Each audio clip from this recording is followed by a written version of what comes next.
Hello friends, आप लोगों का स्वागत है mathematics zone by Rakesh zone में। जैसा कि आप लोगों को पता है कि हम कंटिन्यूटी को पढ़ रहे थे, क्वेश्चन नंबर 5 तक हम कर चुके थे फर्स्ट पार्ट में। आज हम सेकंड पार्ट शुरू करते हैं और अब मैं इन पार्ट्स के साथ क्या करूंगा, जैसे आप क्वेश्चन करते हैं उन्हीं से रिलेटेड कुछ क्वेश्चन दूंगा जो एग्जाम्स के पॉइंट ऑफ व्यू से बहुत ज़्यादा इंपॉर्टेंट हैं। उनको आप खुद सोल्व करेंगे और कमेंट बॉक्स में उनके आंसर मुझे बताएंगे। क्वेश्चन नंबर 6 क्या कहता है एनसीईआरटी का? वो कहता है एक फंक्शन दिया गया है, उसकी कंटिन्यूटी चेक करनी है डिफरेंट पॉइंट्स के ऊपर। देखिए, जब इस तरीके का क्वेश्चन आए तो एक चीज का याद रखना है आपको कि वैल्यू कहाँ ब्रेक हो रही है, हम उसके ऊपर देखेंगे। देखिए, लेस देन के लिए ठीक है, ग्रेटर देन के लिए ठीक है, लेकिन इक्वल टू के लिए वैल्यू ये है। ठीक है, तो 2 है, 2 के ऊपर हम कंटिन्यूटी को चेक करेंगे। देखिए सॉल्यूशन क्या कहता है। Solution for x less then 2 function F x क्या कहता है। देखिए, लेस देन 2 के लिए फंक्शन क्या है, 2x प्लस 3। ठीक है, जब ये फंक्शन है for x greater then 2, function क्या है भला, 2x माइनस 3। ठीक है, चलिए कंटिन्यूटी चेक करते हैं। For continuity x is equal to 2 के लिए हम कंटिन्यूटी चेक करते हैं। हमारा वही काम जो मैंडेटरी स्टेप है हमारा, 2 लेस देन, ठीक है, f x limit x approaches to 2 minus, ठीक है, यहाँ क्या आया 2x प्लस 3। अगर मैं यहाँ रखूँ लिमिट h अप्रोचेस टू 0 तो क्या आएगा 2 minus h plus 3।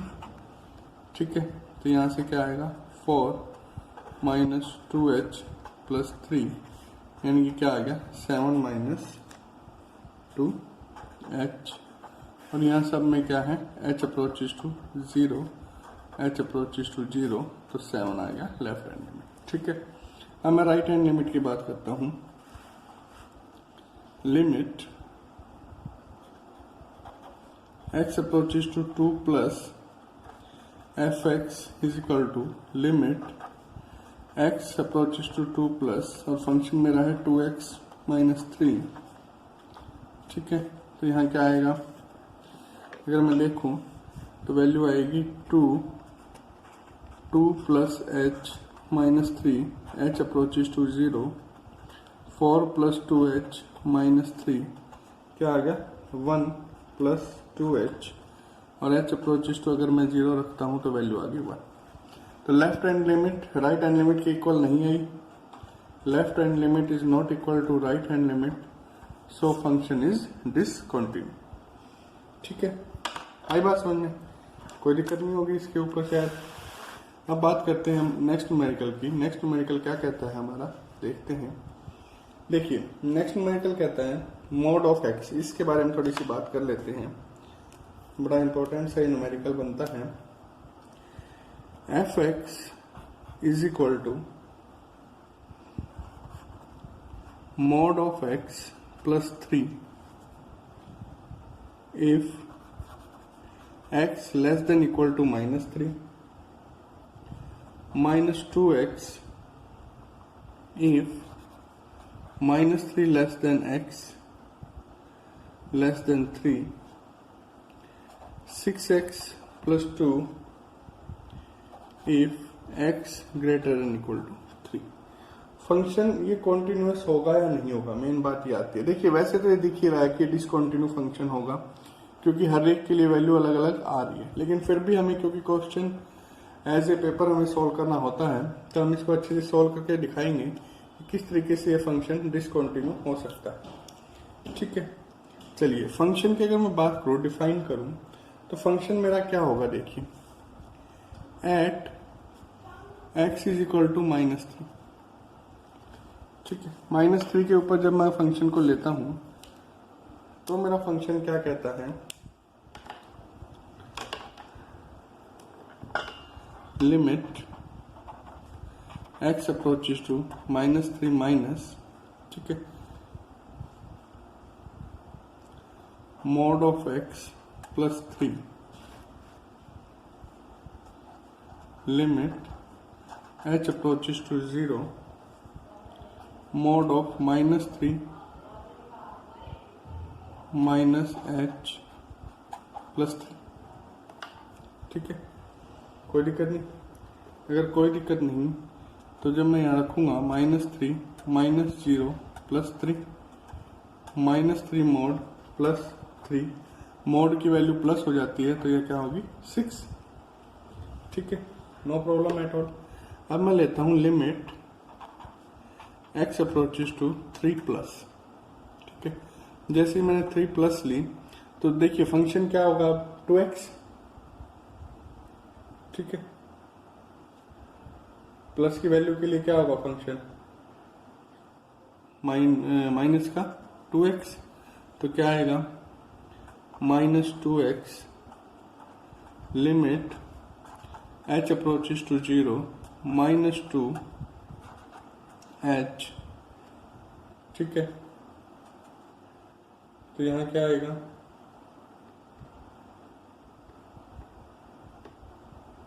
Three plus लिए, सॉरी एक मिनट गलती होगी थोड़ी सी, -2 3 प्लस h, ठीक है, -3 प्लस h, प्लस के लिए ली है -3 प्लस के लिए, क्योंकि यहाँ -3 था।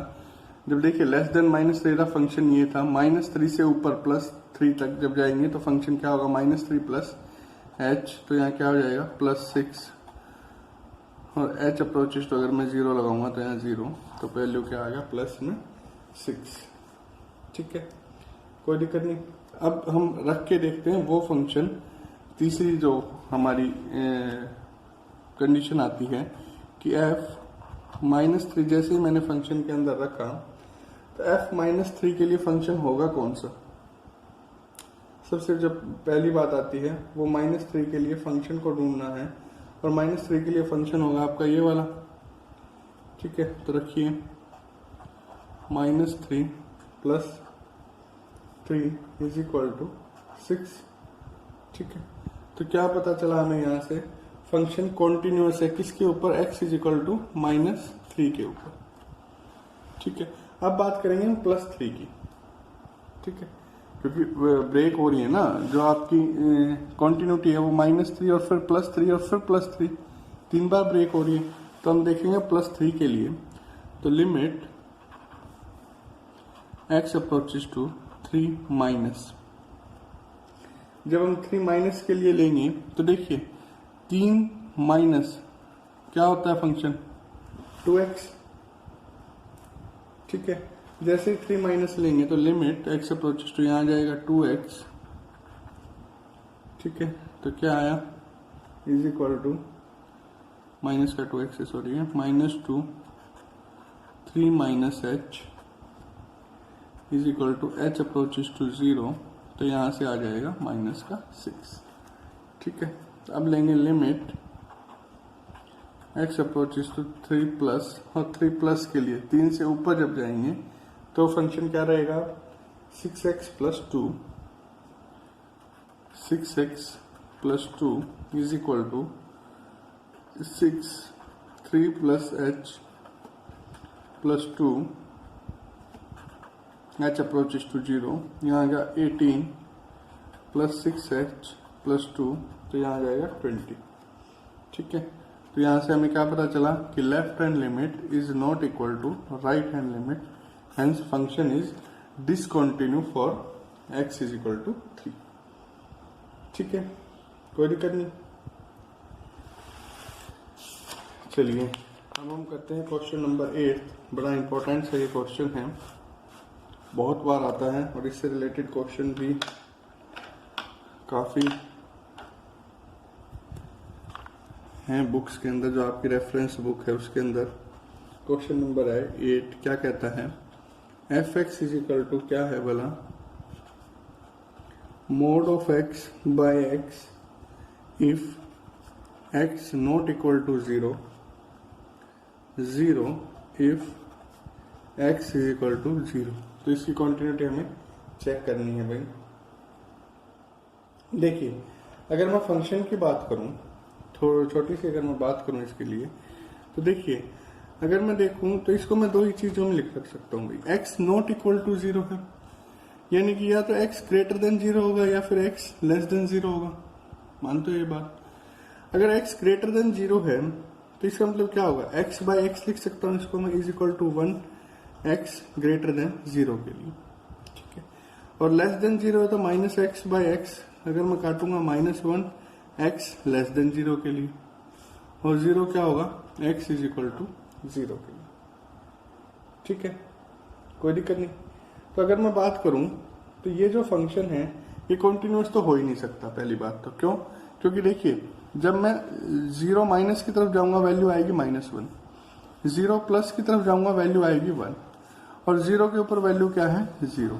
तो फंक्शन कॉन्टिन्यूस नहीं हो सकता, ठीक है। इसको आप सॉल्व कीजिएगा, आराम से आप इसको सॉल्व कर सकते हैं, कोई दिक्कत आपको नहीं आएगी इसके अंदर। नेक्स्ट अगर मॉडुलस की बात करूं तो सेम क्वेश्चन नंबर 9 है, उसको अपने आप सॉल्व करने की कोशिश कीजिएगा, आप उसको बड़ा इजीली सॉल्व कर सकते हैं। नेक्स्ट आता है क्वेश्चन नंबर 10। क्वेश्चन नंबर 10 क्या कहता है, देखिए क्वेश्चन नंबर 10 कहता है कि f x is equal to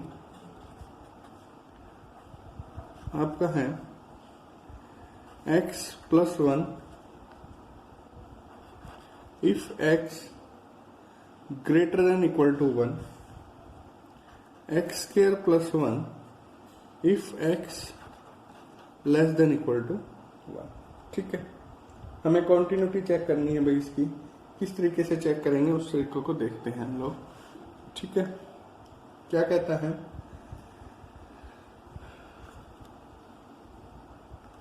हम देखते हैं x लेस देन 1 के लिए कॉन्टिन्यूस है, x ग्रेटर देन 1 के लिए कॉन्टिन्यूस है या नहीं है।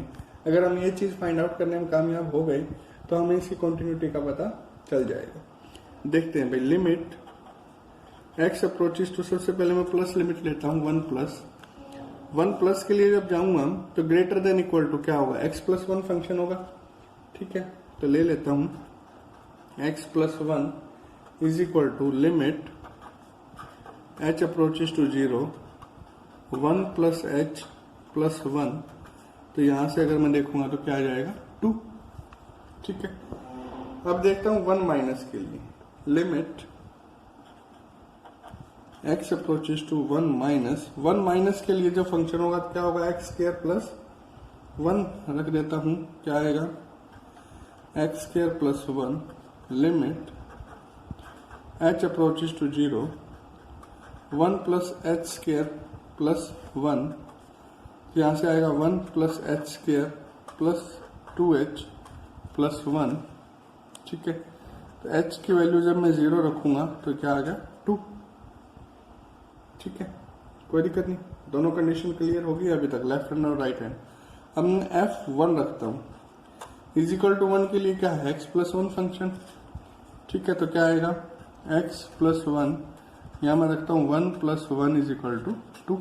तो left hand limit is equal to right hand limit is equal to function, तो function is continuous at x is equal to 1 and all point, ठीक है। चलिए अगर मैं नेक्स्ट के बारे में बात करूं, क्वेश्चन नंबर 11 के बारे में, बड़ा आसान सा ये क्वेश्चन है, आप इसको इजीली कर सकते हैं। क्वेश्चन नंबर 11 क्या कहता है, f x is equal to x cube minus 3 if x less than equal to 2 x square plus 1 if x greater than equal to 2, ठीक है। इक्वल टू तो आ ही नहीं सकता। चलिए हम कॉन्टिन्यूटी चेक करते हैं, x लेस देन 2 के लिए करेंगे और x ग्रेटर देन 2 के लिए करेंगे, ठीक है। सबसे पहले बात करते हैं limit x approaches to 2 plus, देखिए 2 प्लस के लिए फंक्शन क्या होगा, x square plus 1 limit h approaches to 0 2 plus h का होल स्क्वायर प्लस 1, ठीक है। यहां से क्या हो गया, 4 plus h square plus 2h plus 1 h approaches to 0, जैसे ही रखा वैल्यू आई 5। ठीक है, अब मैं लिमिट लेता हूँ, limit x approaches to 2 minus, जैसे ही 2 माइनस मैंने वैल्यू ली तो मेरा फंक्शन क्या होगा, लेस देन के लिए क्या है x क्यूब माइनस 3, तो क्या आएगा 2 माइनस एच का whole cube minus 3 h approaches to 0, तो a cube minus b cube minus 3ab into में a माइनस बी, यानी कि 2 माइनस h माइनस 3। यहाँ से क्या आया 8, यहाँ पे क्या आएगा 0, यहाँ पे भी 0, माइनस 3 इज इक्वल टू क्या आया 5। ठीक है, कोई दिक्कत नहीं। तो left hand limit right hand limit के इक्वल हो गया। फंक्शन को और चेक कर लेते हैं, f at is equal to 2 के ऊपर जो फंक्शन को चेक करेंगे मेरा फंक्शन होगा एक्स क्यूब माइनस 3। ठीक है, तो 2 का क्यूब माइनस 3 वैल्यू आई 5, यानी कि left hand limit right hand limit is equal to क्या होगा फंक्शन, तो x इज इक्वल टू 2 पे मेरा क्या होगा वैल्यू कॉन्टिन्यूअस हो। ठीक है, अब आप देखिए 12th भी कर सकते हैं, 13th भी कर सकते हैं, 14th भी कर सकते हैं अगर करना चाहें तो। ठीक है, लेकिन 14th को मैं थोड़ा सा एक बारी बता देता हूँ आपको, क्योंकि इसमें 3 फंक्शंस हैं, आप कहीं इसमें थोड़ा सा दिक्कत महसूस ना करें। Discuss the continuity f x is equal to, देखिए क्या कहता है f x is equal to 3, 4, 5 if function is 0 less than x, 1 less than x less than 3 less than equal to x less than 10। ठीक, x is equal to 1 पे हम value को find out करेंगे। सबसे पहले जब x इज इक्वल टू 1 पे करेंगे, 1 माइनस लेंगे तो वैल्यू क्या आएगी 3 आएगी। 1 प्लस लेंगे, ठीक है, 1 प्लस के लिए वैल्यू क्या आएगी 4 आएगी। और फंक्शन जब लेंगे इज इक्वल टू 1 पे तो वैल्यू क्या आएगी। ठीक है, और यहीं पे वैल्यू निकालने की जरूरत ही नहीं पड़ेगी, क्योंकि left hand limit is equal not equal to right hand limit हो जाएगी और आपका जो फंक्शन है वो डिसकंटिन्यू रहेगा। ठीक है, तो ये थे कुछ न्यूमेरिकल आज के दोस्तों, और ये है आज का होमवर्क। आप इसको एक बार वीडियो को पॉज कीजिएगा, इस होमवर्क को नोट कीजिएगा और इसको करने की कोशिश कीजिएगा। ये 4 सवालों के कमेंट बॉक्स में मेरे को आंसर लिख के बताइएगा कि क्या आंसर आपके आ रहे हैं, और अगर इसमें कोई प्रॉब्लम आती है तो हम इसके ऊपर कल बात कर सकते हैं। कमेंट बॉक्स में आप मेरे को लिख के बता सकते हैं कि इस क्वेश्चन में प्रॉब्लम, उसी क्वेश्चन को हम सोल्व कर लेंगे। अदरवाइज ये सारे के सारे क्वेश्चन आपसे होने चाहिए। ठीक है, तो हम कल मिलते हैं कुछ अगले सवालों के साथ और अगले होमवर्क के साथ। तो धन्यवाद दोस्तों, वीडियो को लाइक कीजिएगा, चैनल को सब्सक्राइब कीजिएगा। धन्यवाद।